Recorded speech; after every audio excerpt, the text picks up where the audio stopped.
Bonjour et bienvenue sur KTO et KTO Radio. Nous poursuivons aujourd'hui notre découverte du thème de la famille dans son rendez-vous hebdomadaire dédié à la doctrine sociale de l'Église. Et nous allons nous pencher sur ce thème aujourd'hui de la famille comme sanctuaire de la vie. C'est une expression que nous trouvons à plusieurs reprises dans la doctrine sociale et nous nous y penchons avec nos invités. Juliane Paparia, bonjour. Bonjour. Vous êtes enseignant à l'Institut pontifical Jean-Paul II, docteur en théologie. Vous nous venez du Canada, même je ne l'avais pas dit dans la précédente émission que nous avons eue ensemble.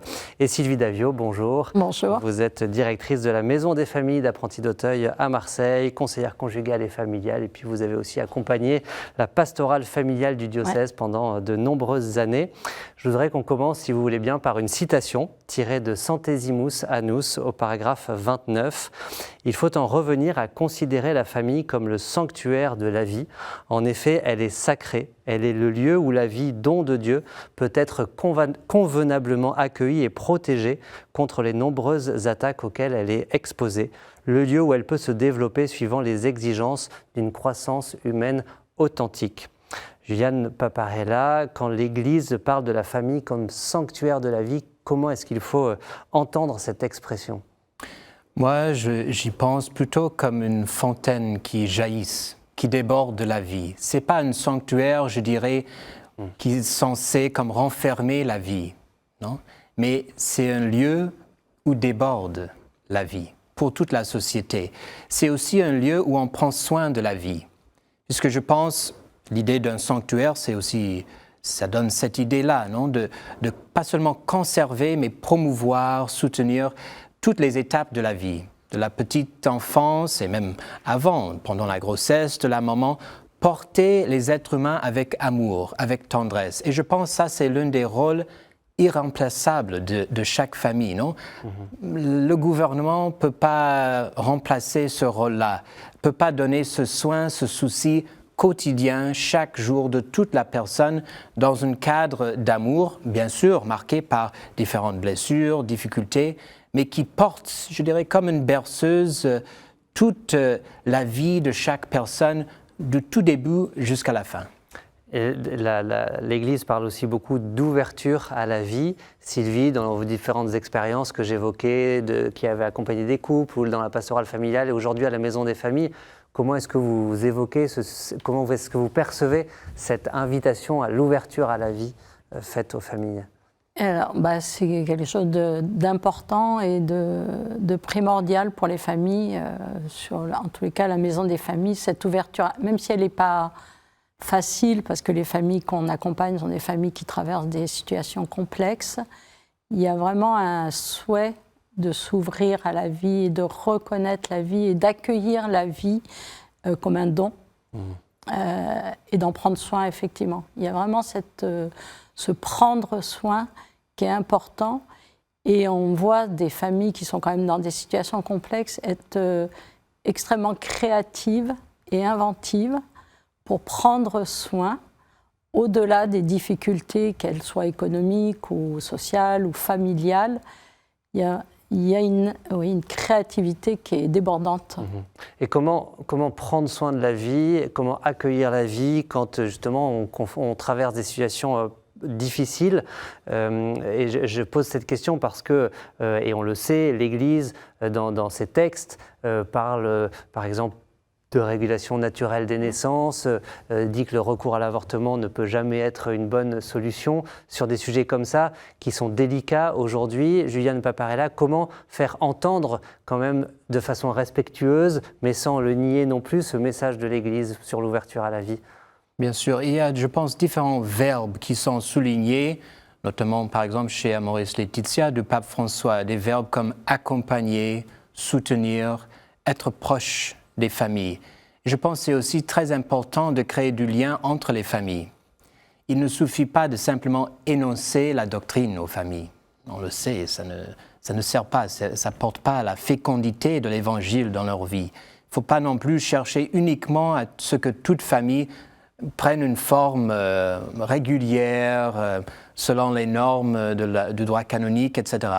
Mais voir en quoi le Christ est tout près des familles, dans ce qu'ils vivent, voir comment nous, en tant qu'Église, on peut être là, tout près d'eux, et aussi créer, je dirais, de la communauté entre les familles pour se soutenir, y compris dans les drames de ceux qu'ils vivent, créer de la solidarité entre les familles pour se soutenir mutuellement. Et en les accompagnant, vous disiez, il y a un enjeu de marcher avec. Ouais. Vous, Sylvie, aussi, avec ce qui vous anime. Ouais. Est-ce que, par exemple, ce sujet de la contraception, la régulation naturelle des naissances, c'est un sujet qui est évoqué parfois à la Maison des Familles, dans les échanges C'est un sujet qui peut être évoqué. Alors, effectivement, pas comme ça. On est beaucoup dans le collectif. Donc, mais je me souviens, quand la Maison des Familles a ouvert en 2009, le premier parent qui est venu, c'est une maman, et elle est venue pour me poser cette question. Je ne m'y attendais pas du tout. Voilà. Et en fait, elle venait pour effectivement se dire, mais comment je peux avoir une relation conjugale, sexuelle plus saine avec mon conjoint, alors que la situation familiale était vraiment très, très critique. Et donc, en fait, à la maison, ce qu'on va faire, c'est c'est ce que vous disiez, on ne part pas du principe. On va rejoindre là où est la personne de son histoire blessée. Et de là, on va faire chemin avec, mais jamais à la place. Et donc, petit à petit, en fait, en cheminant, on se rend compte que la vie, elle est plus grande que nous, qu'il y a quelque chose de plus grand. Alors, on y met, on peut mettre le nom de Dieu, tout le monde n'y met pas le nom de Dieu ou du Christ, mais en tous les cas, il y a vraiment petit à petit cette prise de conscience que la vie est belle, malgré les blessures. Les situations en fait. parfois dans lesquelles... Et c'est vraiment impressionnant de le voir et de l'expérimenter en fait avec les familles. Il y a une expression qu'on retrouve dans les textes de l'Église sur ce sujet souvent, c'est la paternité et la maternité responsable. Je cite le compendium au paragraphe 232, « La famille contribue de façon éminente au bien social par le biais de la paternité et de la maternité responsable, forme particulière de la participation spéciale des époux à l'œuvre créatrice de Dieu ». C'est fort quand même de dire que par l'exercice de la paternité et la maternité responsable, les époux participent à l'œuvre de Dieu. Mais qu'est-ce que ça veut dire la paternité et la maternité responsable, Yann ? Dans le fond, il y a une phrase, je suis jeune parent moi-même, non ? J'ai une fille qui a presque 1 an et demi, et donc c'est une grande aventure, non ? Il y a une phrase de Jean-Paul II qui me marque, en ce sens, c'est qu'il dit aux parents, rappelez-vous que quand vous accueillez et vous élevez des enfants, vous accueillez et vous élevez aussi les enfants de Dieu. Et je pense que ça donne toute la profondeur, en fait, de l'accueil de la vie. Ça donne un fondement spirituel qui peut aider aussi dans le quotidien quand c'est pas si facile, non ? De se lever la nuit pour s'occuper des petits-enfants. Je pense qu'il faut aider, accompagner les familles pour qu'ils puissent voir à quel point est précieux ce qu'ils font. Qu'il y a véritablement une mission, une vocation dans le quotidien. Et comment est-ce qu'on peut accompagner les familles pour les faire grandir, les faire monter en capacité.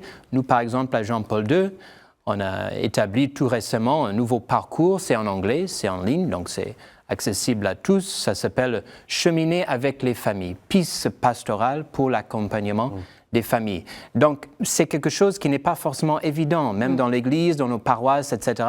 Comment vraiment être à l'écoute des familles et leur aider à grandir dans leur vocation sans non plus imposer une seule manière de faire, etc. Mais tout en continuant à montrer un chemin. Tout à fait. Un cap. Je pense à un autre sujet qui revient aussi.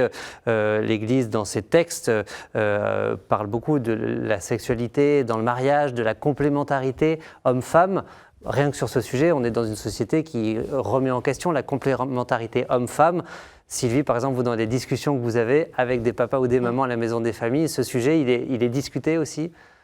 Oui, bien sûr, il est discuté, il est même éprouvé, j'ai envie de dire. Mais je rejoins aussi sur le fait que de créer des lieux, comme les Maisons des Familles, où on peut, des lieux assez sécures, en fait, où les parents, les enfants vont pouvoir dire ce qui est difficile, ce qui est facile, mais ce qui est difficile, et de créer du lien. C'est des lieux extrêmement importants.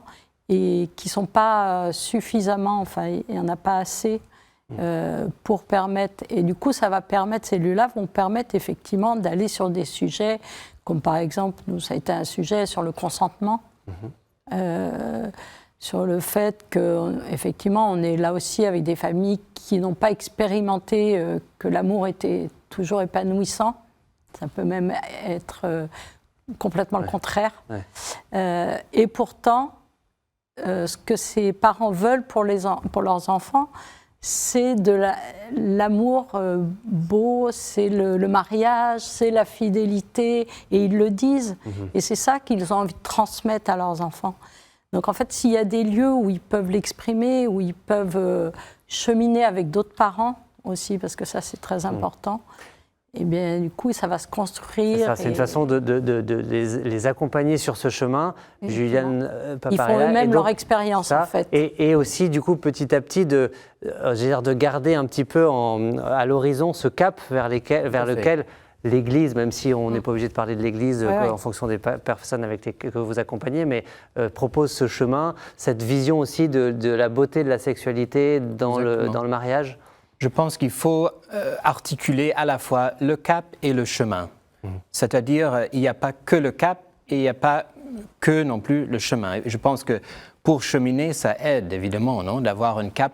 L'un des caps, je pense, justement, pourrait être de maturer un amour, comme vous dites, Sylvie, qui soit beau, qui soit juste, qui soit équitable entre des époux, non, et qui donne la joie aussi, je pense. Ça, c'est très important, non, qui sème la joie, l'unité, la paix dans l'Église, dans le monde. Je pense en ce sens, ce cheminement, petit à petit, maturer dans l'amour, vers un amour plus fidèle, plus juste, je pense que c'est aussi une manière, comme disait Amoris Laetitia, d'aider les gens, au niveau de leur conscience, à se former, à devenir plus forts, petit à petit, même avec des chutes, des moments de difficulté, et non pas donc de substituer leur propre conscience, d'aider les gens à être vraiment des protagonistes de leur propre cheminement. Merci beaucoup à tous les deux pour cet échange qui nous permet d'entrer plus concrètement aussi dans ce sujet de la famille à la lumière de la doctrine sociale de l'Église. Dans une prochaine émission, on vous retrouve pour parler du rôle plus spécifique de l'éducation et la façon dont l'Église évoque ce sujet. Et puis en attendant, on peut bien sûr retrouver cette émission et les précédentes sur ktotv.com et ktoradio.com. À bientôt.